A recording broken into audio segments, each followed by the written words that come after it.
नमस्कार, स्वागत है हमारे खास कार्यक्रम मंथन में।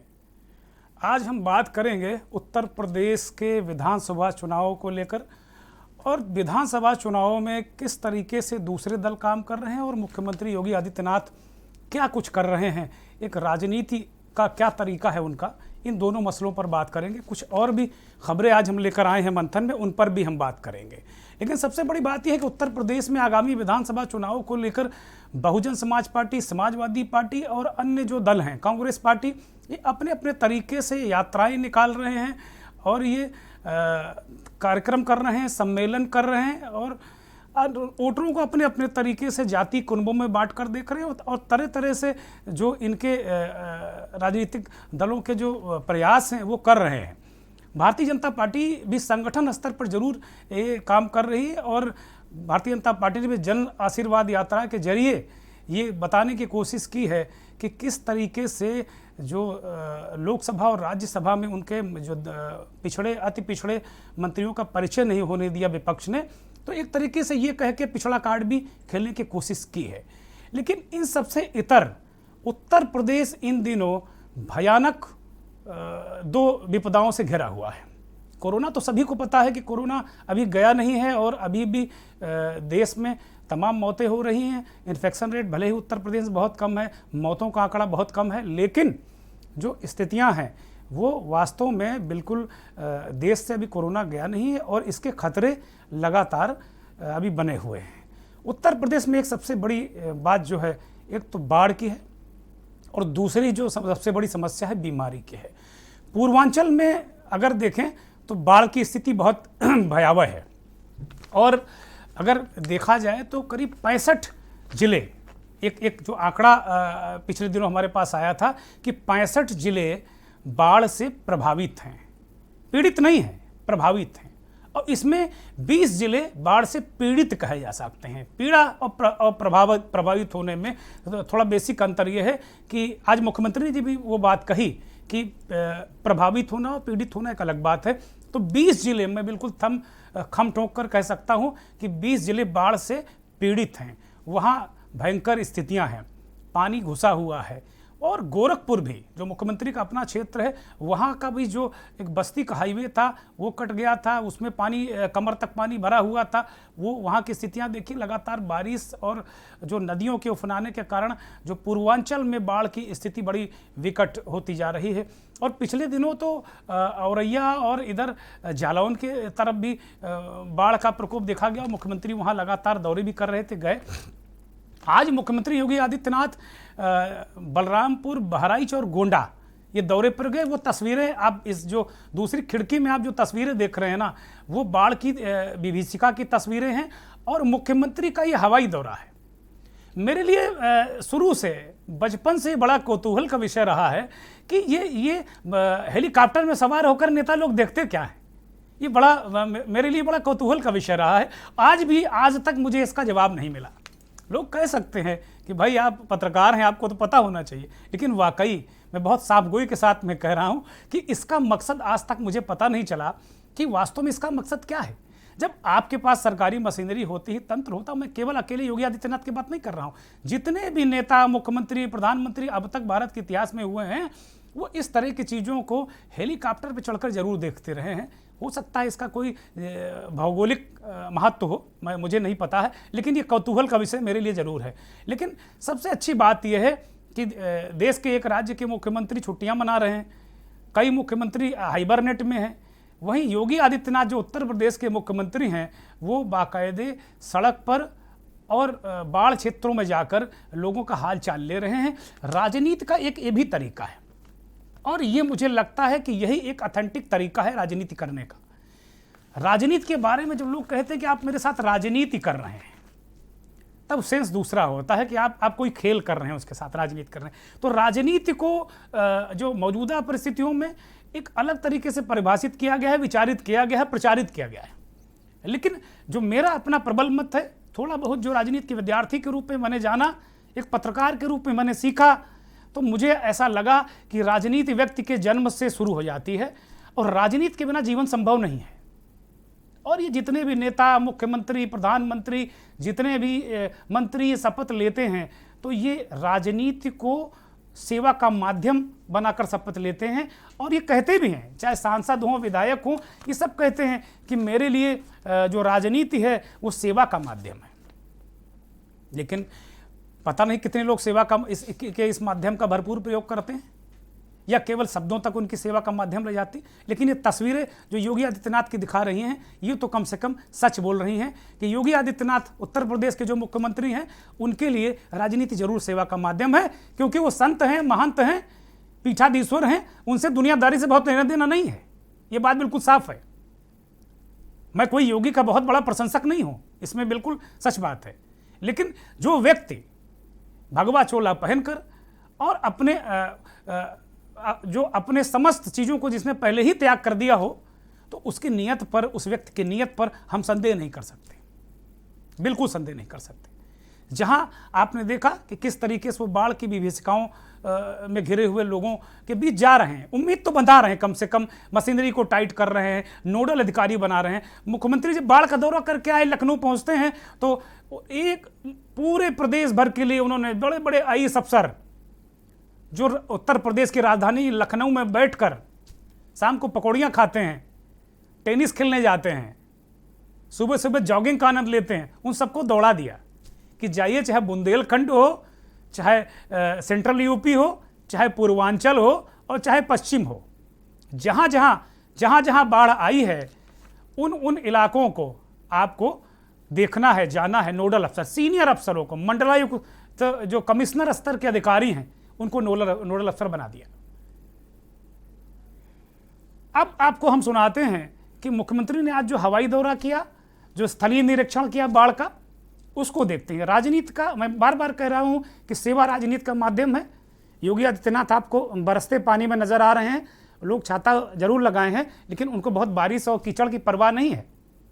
तो आज गोंडा में क्या कहा, बहराइच में क्या कहा, बलरामपुर में क्या कहा, और उससे जनता को कितनी राहत पहुंची, जरा सुनिए। साथ साथ जहां पर कटान अवरोधक कार्य होने थे, वह भी समय पर होने के कारण काफी राहत मिली है। इसी के कारण विगत वर्ष की तुलना में अधिक बरसात के बावजूद अभी जनपद के 10 राजस्व गांव बाढ़ से प्रभावित हैं, जिनमें 7 पूरी तरह मेरुंड हैं। यहाँ के माननीय सांसद, माननीय विधायकों के निर्देशन में, उनके मार्गदर्शन में जिला प्रशासन लगातार राहत और बचाव के कार्यों को तेजी के साथ आगे बढ़ा रहा है। हर पीड़ित परिवार के लिए सरकार ने पर्याप्त मात्रा में राहत सामग्री और धनराशि प्रत्येक जनपद में स्वीकृत किया है। यह भी व्यवस्था सुनिश्चित किया गया है कि हर एक जनपद में बचाव और राहत करने के लिए एनडीआरएफ, एसडीआरएफ बता रहे हैं कि किस तरीके से उत्तर प्रदेश की जो सरकार है उसने जनता के लिए क्या किया, कैसे राहत सामग्री दी। मुख्यमंत्री, अहम बात यह है कि वो लखनऊ में बैठकर केवल अफसरों को ज्ञान नहीं दे रहे हैं, वो जा रहे हैं, मौके पर जा रहे हैं, वहाँ बात कर रहे हैं। और इससे ये बात तो तय है कि इससे खौफ जरूर बनता है। अफसरों को पता है कि मुख्यमंत्री जी अगर आ गए तो फिर खैर नहीं है। योगी के बारे में ये बात तो बिल्कुल प्रचारित है, सुविचारित है कि वो फिर जो हिला हवाली करने वाले, झूठ मक्कारी करने वाले अफसरों से फिर कैसे पेश आते हैं, उन अफसरों को भली भांति पता है। अब गोंडा की आपने सुनी, बलरामपुर में उन्होंने क्या कहा वो भी सुना देते हैं आपको। जनधन की हानि के लिए भी तत्काल मुआवजा देने की व्यवस्था की है। अगर कोई व्यक्ति दुर्भाग्य से किसी परिवार में किसी सदस्य की बाढ़ के पानी में डूबने से मृत्यु होती है या किसी हिंसक जानवर के काटने से प्रभावित होता है, उसकी मृत्यु होती है, तो 4 लाख रुपए तत्काल उपलब्ध कराने की व्यवस्था उन पीड़ित परिवारों को की जा रही है। साथ साथ जिन लोगों के मकान टूट चुके हैं, उन लोगों को वहां पर मकान उपलब्ध करवाने की भी व्यवस्था की जा रही है, जिसमें जिनके मकान क्षतिग्रस्त हुए हैं 95,000 रुपये उन्हें SDRF मद से उन्हें तत्काल उपलब्ध करवाया जा रहा है। तो बहराइच में जो कुछ कहा उन्होंने कि जिनके मकान टूट गए हैं, जो लोग गांव में रहते हैं, बारिश से जिनके मकान गिरते हैं, उन्हें ये दर्द पता है। हम और आप तो शहर में चाहे अपना मकान हो चाहे किराए के मकान में हो, बहुत मौज काटते रहते हैं, लेकिन जिन लोगों ने गांव का जीवन देखा है वो जानते हैं कि गांव का जीवन कितना कठिन है। एक छप्पर रखना और बारिश से अपने परिवार को बचाना रात रात भर, मैंने वो अनुभव किया है। मैं गांव से आता हूं, मैंने गांव के जीवन को बहुत करीब से देखा है कि रात रात भर पूरा परिवार एक छप्पर की थूनी पकड़े बैठा रहता था। लोगों का मैंने देखा है कि बारिश और जो पानी है वो कहीं छप्पर ना उड़ा ले जाए और पूरी छत ना चली जाए, तो पूरी रात एक खंबा पकड़ के बैठा कि कहीं छप्पर ना उड़ जाए। ऐसे लोगों के लिए उन्होंने एक मुआवजे की, अच्छे खासे मुआवजे की व्यवस्था की है। हमने अभी बहराइच को सुना, अब बलरामपुर को सुनते हैं। बाढ़ से प्रभावित हुई है, प्रशासन को इसका सर्वे करने के लिए अभी से निर्देश दिए गए हैं और इसके बाद तत्काल उन्हें, उन किसानों को, सभी पीड़ित किसानों को भी आवश्यक मुआवजा दिया जा सके, इसके बारे में अभी से अपनी तैयारी पूरा करने के लिए प्रशासन से कहा गया है। बाढ़ या जल जमाव की चपेट में है, उसमें बलरामपुर और उतरौला तहसील सर्वाधिक प्रभावित तहसीलों में है। इस पर युद्ध स्तर पर कार्यक्रम चल रहे हैं और समयबद्ध ढंग से सभी पीड़ित परिवारों तक राहत सामग्री पहुंचे, यही प्रशासन को पहले से निर्देश भी जारी किए गए हैं और पर्याप्त मात्रा में संसाधन और धनराशि इसके लिए उपलब्ध भी कराई गई है।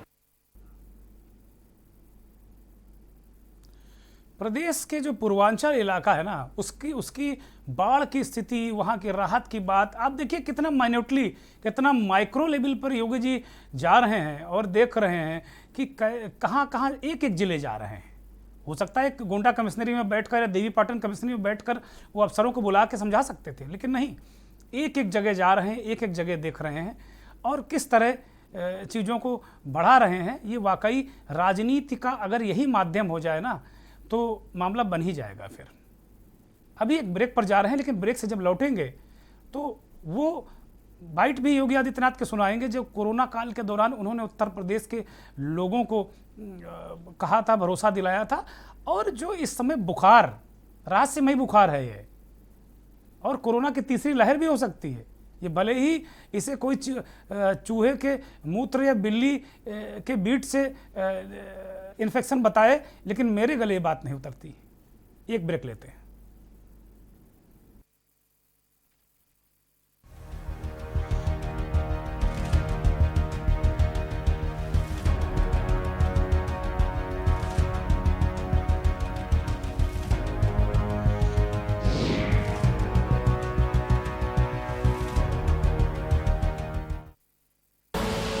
आप देख रहे हैं के न्यूज, खबरों का सारथी।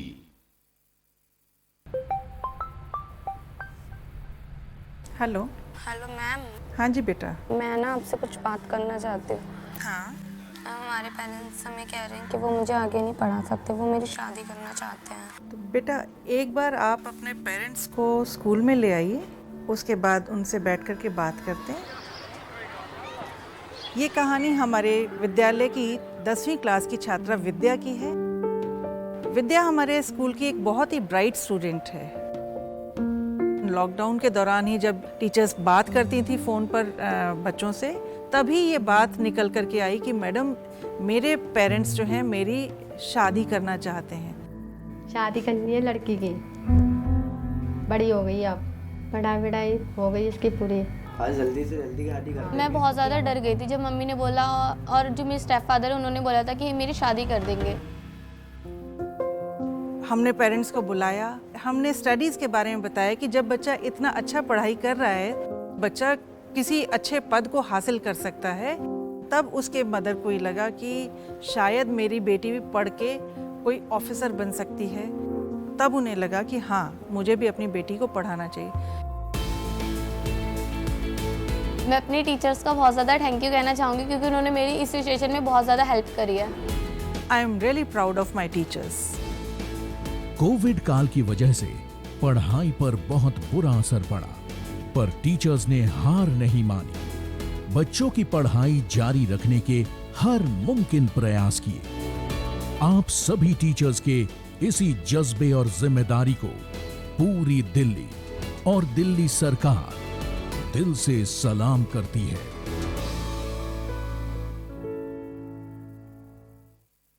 जुबान के लिए उड़ चला गैरों की ज़मीं पर, खुशबू अपने पन की ढूंढता। दूर कितना भी जा, इस जुबान से दूर ना जा पाओगे। विमल, बोलो जुबान केसरी। आप देख रहे हैं के न्यूज, खबरों का सारथी।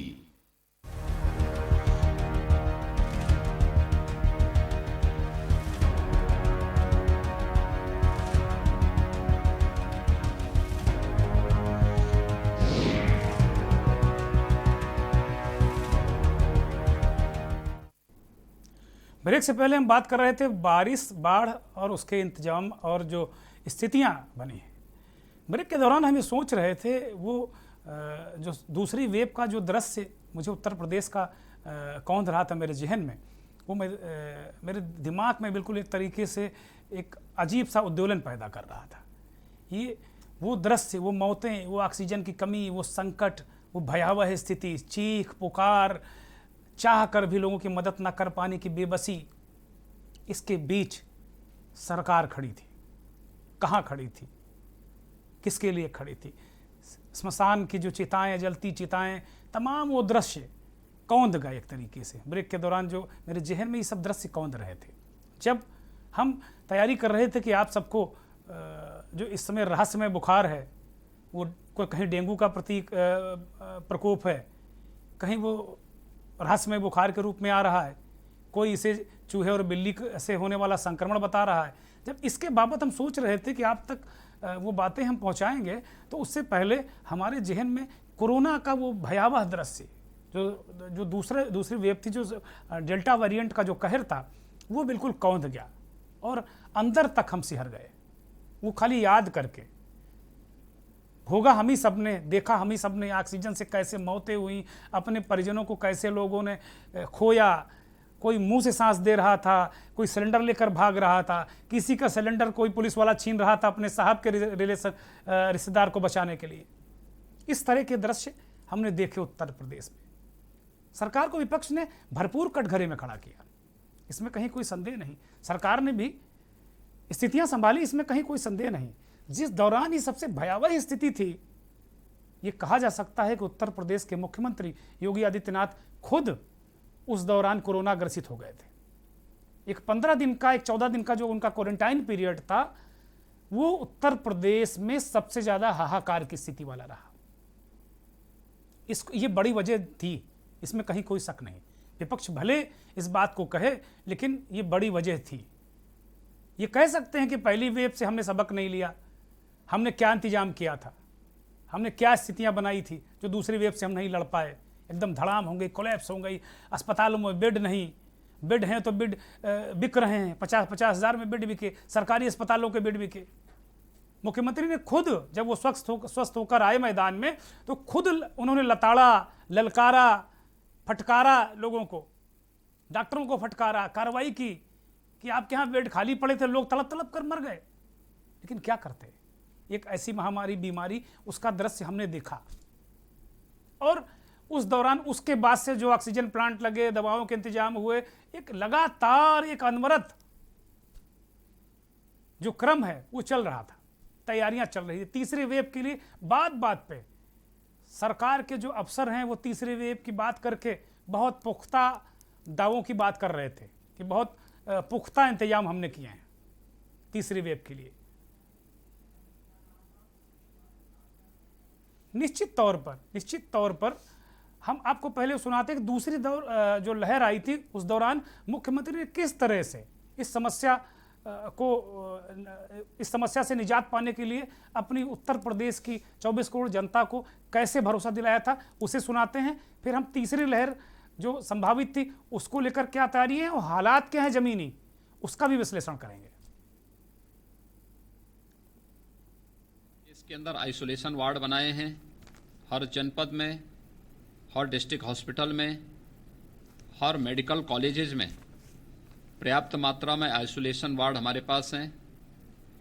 प्रदेश में अब तक कोरोना वायरस से 23 पेशेंट चिन्हित हुए थे, इनमें से 9 पूरी तरह स्वस्थ हो चुके हैं।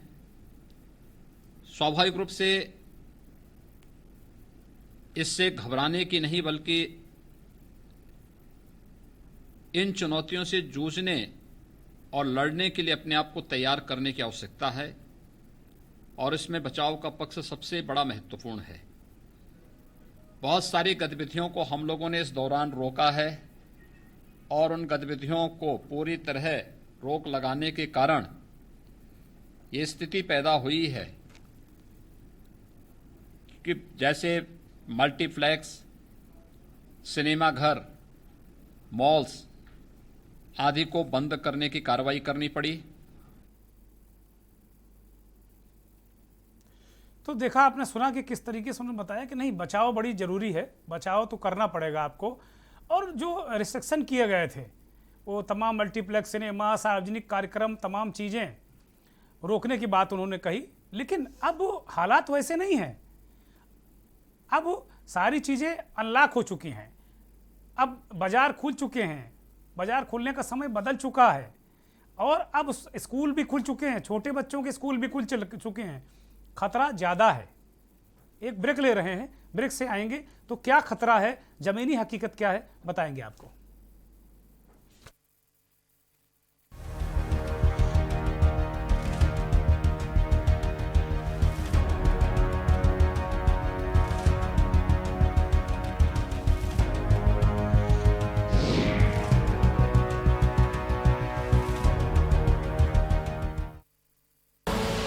आप देख रहे हैं के न्यूज, खबरों का सारथी।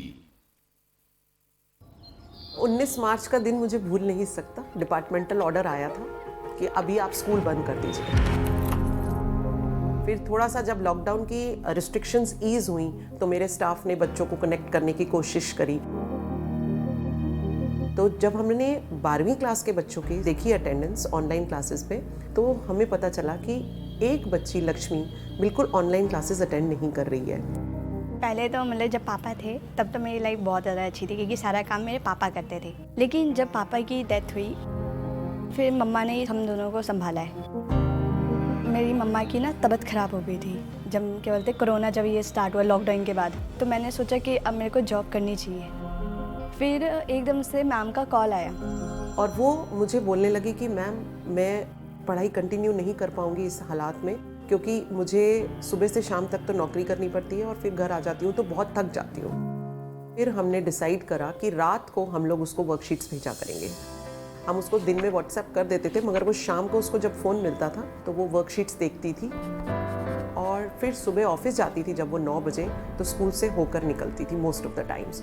जिस टीचर से उसको डाउट होता था उससे वो पूछ लेती थी।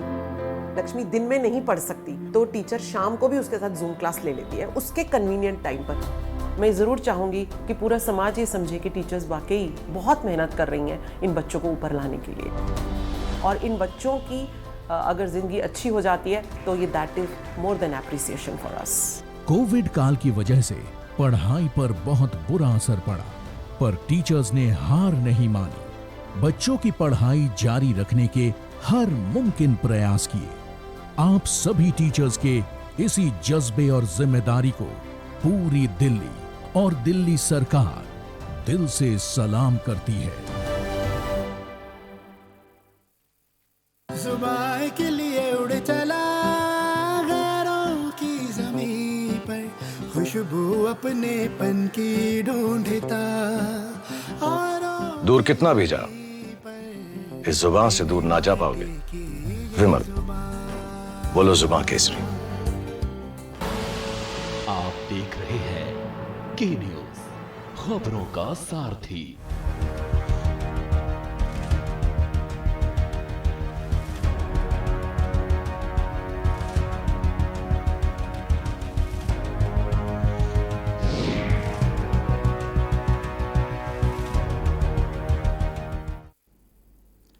ब्रेक से वापस आ गए हैं। हम बात कर रहे थे कि कोरोना में कैसी क्या दशा हुई, क्या स्थितियां रहीं उत्तर प्रदेश की और सरकार ने क्या इंतजाम किया, क्या वादे किए थे, क्या तैयारियां की थी। तैयारियां बहुत सारी की थी, बहुत सारी तैयारियां, बहुत सारी बातें, बहुत सारे दावे इन अधिकारियों के। लेकिन अभी फिरोजाबाद, मथुरा, इटावा, कानपुर, इस जो पूरा ये ब्रज क्षेत्र और पश्चिमी क्षेत्र है और सेंट्रल यूपी का एक बहुत बड़ा इलाका, पहले इन इलाकों में विचित्र बुखार और इस तरह के जो मामले हैं बहुत देखने को नहीं मिलते थे। पूर्वांचल में और गोरखपुर के जो इलाके में है, गोरखपुर आसपास के इलाकों में इस तरह के जो रहस्यमय बुखार, जापानी इंसेफ्लाइटिस से मौतें दिखती थीं।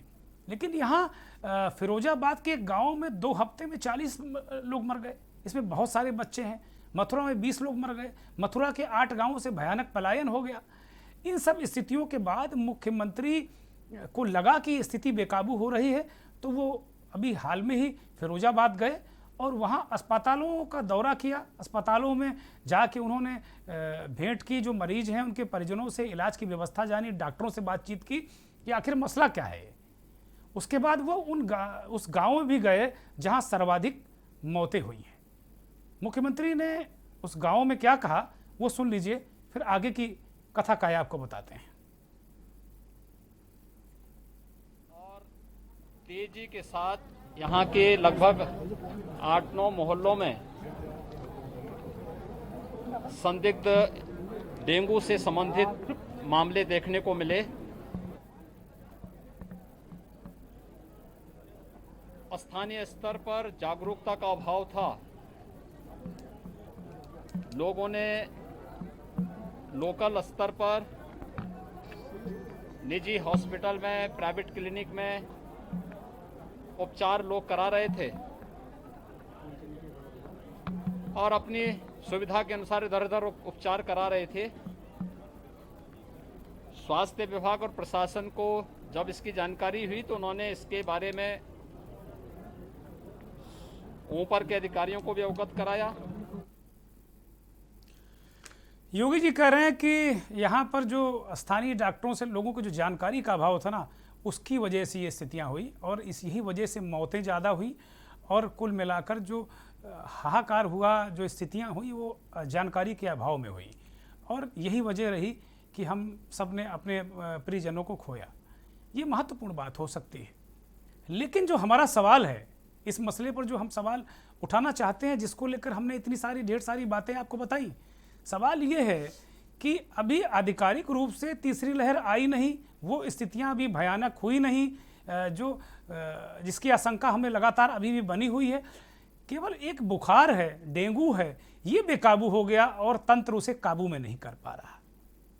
खैर, उम्मीद है कि सरकार, सिस्टम और हम सब मिलकर इस पर काबू पाएंगे। लेकिन सबसे बड़ी बात यह है ना कि हम भी कहीं ना कहीं दोषी हैं, हम जागरूक नहीं हैं, हम बड़े आराम से बिना मास्क के टहलने लगे हैं, तो जाहिर सी बात है खतरे को हम दावत दे रहे हैं। चलते चलते अब बात उत्तराखंड की कर लेते हैं। उत्तराखंड में एक जो सर्वे आज आया है वो बड़ा दिलचस्प है। उत्तराखंड की राजनीति को लेकर, वहाँ की राजनीति को लेकर सी वोटर का एक सर्वे सामने आया है।